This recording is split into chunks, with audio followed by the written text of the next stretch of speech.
ಇಲ್ಲಿ ನೋಡಿ ಜಯಲಲಿತಾ ಆಸ್ತಿ 27 ಕೆಜಿ ಚಿನ್ನಾಭರಣ, 1.5 ಕೆಜಿ ತೂಕದ ಕಿರೀಟ, ಒಟ್ಟು 1606 ಚಿನ್ನಾಭರಣ, 1116 ಕೆಜಿ ಬೆಳ್ಳಿ, 11,344 ಸೀರೆಗಳು.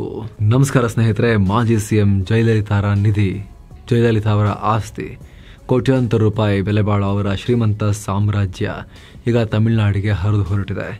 ಅಕ್ರಮ ಹಣ ಗಳಿಕೆಯಲ್ಲಿ ಜಯಲಲಿತಾ ಜೈಲು ಸೇರಿದ ಮೇಲೆ ಈ ಆಸ್ತಿ ಬಗ್ಗೆ ಸಾಕಷ್ಟು ವಾದ ವಿವಾದ ಇತ್ತು.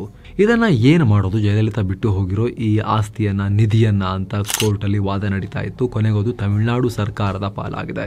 ಈ ಮೂಲಕ ಜಯಲಲಿತಾ ಅವರಿಗೆ ಸಂಬಂಧಪಟ್ಟ ಅಮೂಲ್ಯ ವಸ್ತುಗಳು ಈಗ ಸರ್ಕಾರಕ್ಕೆ, ಅಂದ್ರೆ ತಮಿಳುನಾಡಿನ ಜನರಿಗೆ ಸಿಗ್ತಾ ಇದೆ, ಸರ್ಕಾರಿ ಆಸ್ತಿ ಆಗ್ತಾ ಇದೆ. ಹಾಗಿದ್ರೆ ಜಯಲಲಿತಾರ ನಿಧಿ ಬಗ್ಗೆ ಇಷ್ಟು ದಿನ ವಿವಾದ ಇದ್ದಿದ್ದು ಯಾಕೆ?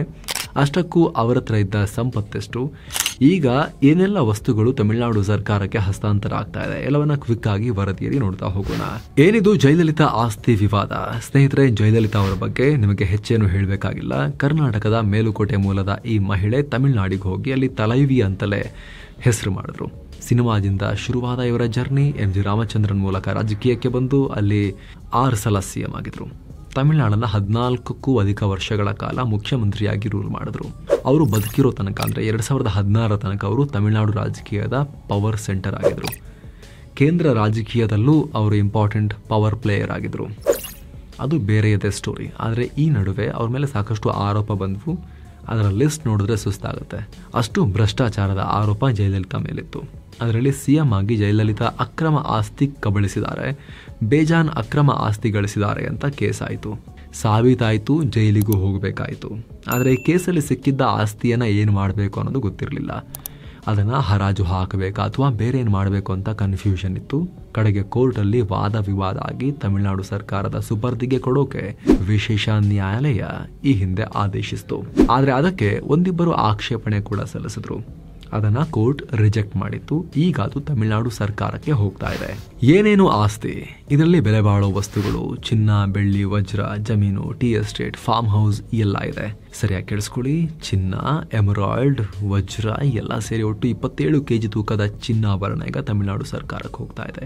ಅದರಲ್ಲಿ 1.5 ಕೆಜಿ ತೂಕದ ಚಿನ್ನದ ದಾಬು, 1.2 ಕೆಜಿ ತೂಕದ ಚಿನ್ನದ ಕತ್ತಿ, ಚಿನ್ನದ ವಾಚು, 60 ಗ್ರಾಂ ಮೌಲ್ಯದ ಚಿನ್ನದ ಪೆನ್ನು, 1.5 ಕೆಜಿ ತೂಕದ ಕಿರೀಟ, ಸರ, ಬಳೆ, ನೆಕ್ಲೆಸ್, ಪೂಜಾ ತಟ್ಟೆ, ಡಿಸೈನ್ ಇರೋ ಚೈನ್ಗಳು, ಕತ್ತಿಗೆ ಹಾಕೋ ಚೈನು, ಕಾಲಿಗೆ ಹಾಕೋ ಕಾಲ್ ಚೈನು, ಹೀಗೆ ಸಿಕ್ಕಾಪಟ್ಟೆ ಉದ್ದ ಇದೆ ಪಟ್ಟಿ.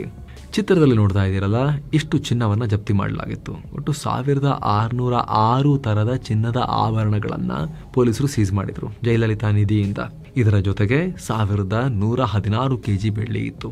ಜೊತೆಗೆ 2,20,834 ರೂಪಾಯಿ ಹಳೆ ನೋಟುಗಳು ಜಯಲಲಿತಾ ನಿಧಿಯಲ್ಲಿತ್ತು. 10.1 ಕೋಟಿ ಬ್ಯಾಂಕ್ ಡೆಪಾಸಿಟ್ ಇಟ್ಟಿದ್ರು.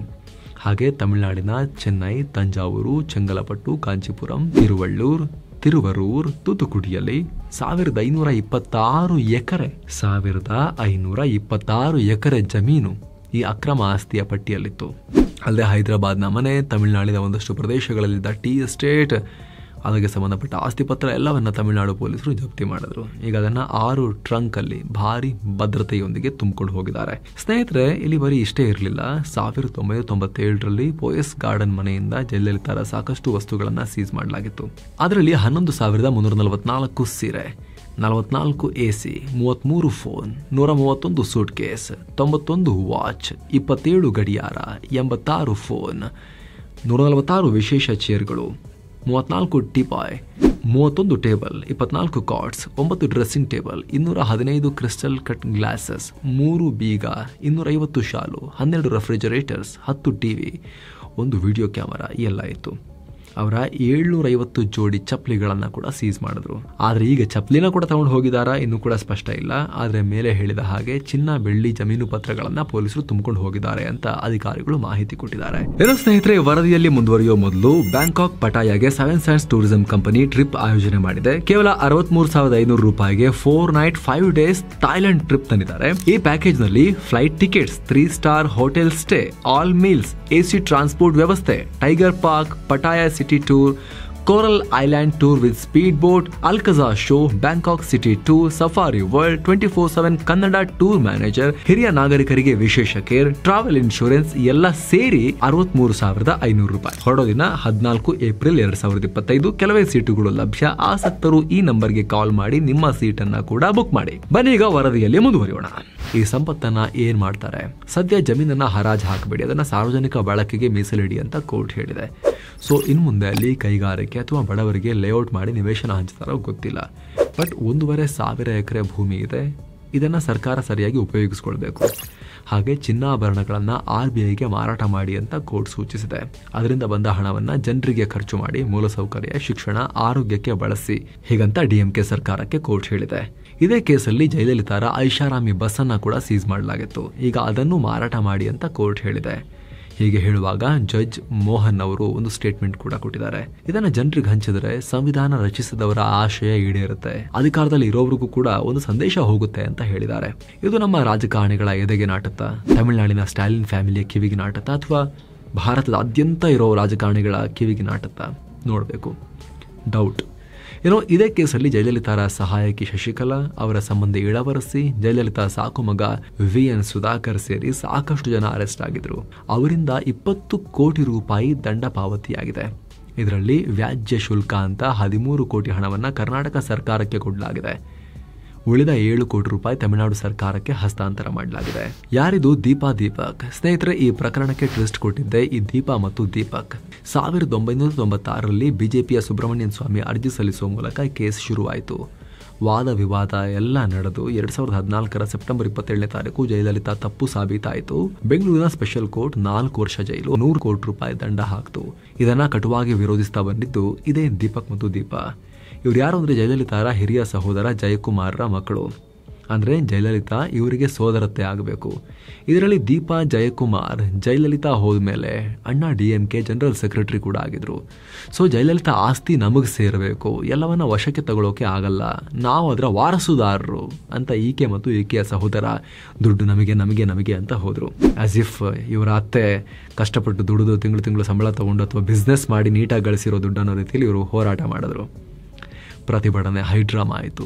ಇದರ ನಡುವೆ ಈ ಆಸ್ತಿಯನ್ನ ಸರ್ಕಾರ ಕೊಡಿ ಅಂತ ವಿಶೇಷ ಕೋರ್ಟ್ 2024ರ ಮಾರ್ಚ್ ತಿಂಗಳಿಗೆ ಡೆಡ್ಲೈನ್ ಕೊಟ್ಟಿತ್ತು. ಅಲ್ಲದೆ ಇದನ್ನು ಸ್ವಾಧೀನಪಡಿಸಿಕೊಳ್ಳೋಕೆ ಅಧಿಕಾರಿಗಳನ್ನ ನಿಯೋಜನೆ ಮಾಡಿ ಅಂತ ತಮಿಳುನಾಡು ಸರ್ಕಾರಕ್ಕೆ ನಿರ್ದೇಶನ ಕೊಟ್ಟಿತ್ತು. ಆದರೆ ಈ ಆದೇಶದ ವಿರುದ್ಧ ಇವರಿಬ್ರು ಹೈಕೋರ್ಟ್ ಮೆಟ್ಟಿಲೇರಿದ್ರು. 2024ರ ಮಾರ್ಚ್ 5ನೇ ತಾರೀಕು ಅಂದ್ರೆ ಜಯಲಲಿತಾರ ಈ ಶ್ರೀಮಂತ ಸಾಮ್ರಾಜ್ಯವನ್ನ, ಜಯಲಲಿತಾ ನಿಧಿಯನ್ನ ಸರ್ಕಾರಕ್ಕೆ ಹಸ್ತಾಂತರ ಮಾಡೋ ಒಂದಿನ ಮೊದಲು ಹೈಕೋರ್ಟ್ ಏಕಸದಸ್ಯ ಪೀಠ ವಿಶೇಷ ನ್ಯಾಯಾಲಯದ ಆದೇಶವನ್ನ ತಡೆ ಹಿಡಿದಿತ್ತು. ಅಲ್ಲಿಗೆ ಜಯಲಲಿತಾ ಆಸ್ತಿ ವಿಚಾರ ಕಗ್ಗಂಟಾಯಿತು. ಬಳಿಕ ವಿಚಾರಣೆ ನಡೆಯಿತು. ಆದರೆ ಕೆಲ ದಿನಗಳ ಹಿಂದೆ ನ್ಯಾಯಮೂರ್ತಿ V ಶ್ರೀಶಾನಂದ ಅವರ ಪೀಠ ಈ ಅರ್ಜಿಯನ್ನ ವಜಾ ಮಾಡಿತು. ಇದನ್ನ ವಿರೋಧಿಸಿ ಇವರು ಸುಪ್ರೀಂ ಕೋರ್ಟ್ಗೆ ಅರ್ಜಿ ಹಾಕಿದ್ರು. 2025ರ ಫೆಬ್ರವರಿ 14ನೇ ತಾರೀಕು ಸುಪ್ರೀಂ ಕೋರ್ಟ್ ಈ ದೀಪಾ ಅವರ ಅರ್ಜಿಯನ್ನ ವಜಾ ಮಾಡಿತು. ಸೊ ಈಗ ಅದು ತಮಿಳುನಾಡಿಗೆ ಹೋಗ್ತಾ ಇದೆ. ದಶಕಗಳ ಕಾಲದಿಂದ ಇದ್ದ ಕೇಸಿಗೆ 2025ರ ಫೆಬ್ರವರಿಯಲ್ಲಿ ಅಂತ್ಯ ಬಿದ್ದಿದೆ. ಇದು ತಗೊಂಡು ಹೋಗಿ ನೀಟಾಗಿ ಸರ್ಕಾರದ ಖಜಾನೆ ಸೇರಿ ಆಮೇಲೆ ಜನರ ಕೆಲಸಗಳಿಗೆ ಬಳಕೆ ಆದ್ರೆ ಅಷ್ಟು ಸಾಕು. Thank you so much. ಮತ್ತೆ ಭೇಟಿ ಆಗ್ತಿರೋಣ. ನಮಸ್ತೆ.